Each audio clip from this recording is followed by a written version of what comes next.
You ask Tiger to solve. This deals with linear equations with one unknown. The final result is x equals 34.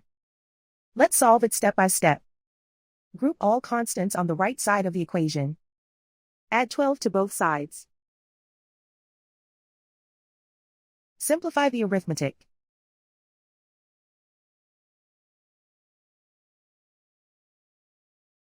Isolate the v. Multiply both sides by 2. Group like terms. Multiply the coefficients.